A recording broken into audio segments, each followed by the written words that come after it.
माननीय उच्च न्यायालय का फैसला अरविंद केजरीवाल जी के मामले में आया है, लेकिन जैसा पिछले कई दिनों से लगातार मैं कह रहा हूं, मैं फिर उस बात को दोहरा रहा हूं पूरी मजबूती के साथ और जिम्मेदारी के साथ कि ये पूरा का पूरा मामला भारत की राजनीति में आजादी के बाद से लेके सबसे बड़ा राजनीतिक षड्यंत्र है। एक गहरी साजिश के तहत यह मामला बनाया गया है और इस मामले के पीछे किसी घोटाले की जांच का मकसद नहीं है। दिल्ली की प्रचंड बहुमत से चुनी हुई अरविंद केजरीवाल को गिराने और खत्म करने का मकसद है। पंजाब की प्रचंड बहुमत से चुनी हुई सरकार को गिराने और खत्म करने का मकसद है। आम आदमी पार्टी की बढ़ती हुई ख्याति को और राष्ट्रीय पार्टी का दर्जा 10 वर्षों में हासिल करने की उपलब्धि को खत्म करने की कोशिश है।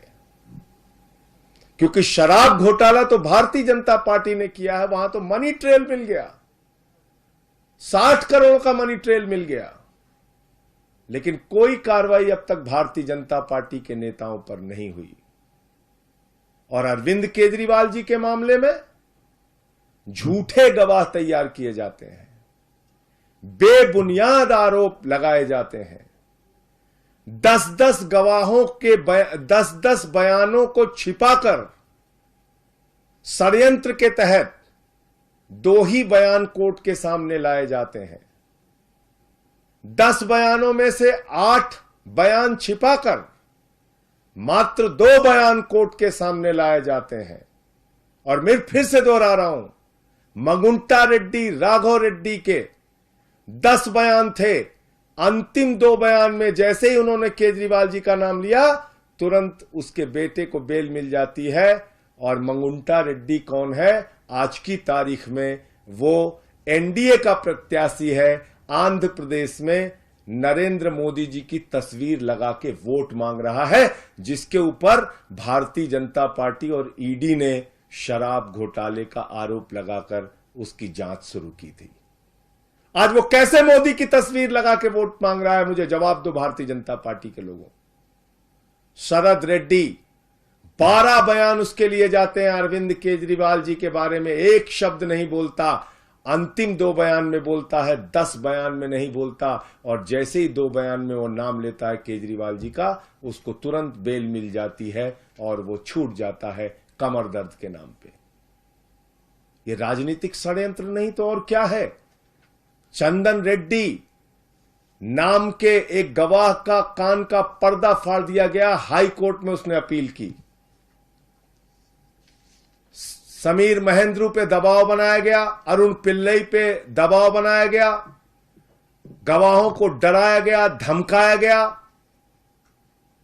और तब यह पूरा मामला केजरीवाल जी के खिलाफ तैयार किया गया।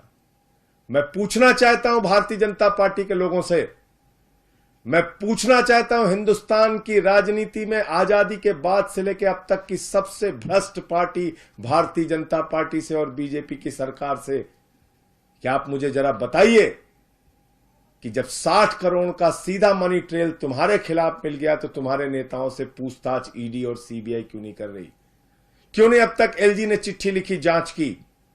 क्या कारण है कि इलेक्टोरल बॉन्ड में इतना हजारों करोड़ का घोटाला सामने आने के बावजूद, जिस कंपनी का मुनाफा 0 है, जिस कंपनी का मुनाफा घाटे में है, मुनाफा तो छोड़िए, जो कंपनी घाटे में चल रही है वो सैकड़ों हजारों करोड़ रुपए आपको चंदा दे रही है। जो फर्जी कंपनियां कागजों में बनी हैं वो सैकड़ों हजारों करोड़ रुपए भारतीय जनता पार्टी को चंदा दे रही हैं। कहां income tax department, CBI, ED क्यों नहीं जांच करती भारतीय जनता पार्टी के नेताओं की? क्यों नहीं पूछताछ होती उनकी? क्यों नहीं गिरफ्तारी होती उनकी? क्यों नहीं छापे पड़ते उनके यहां?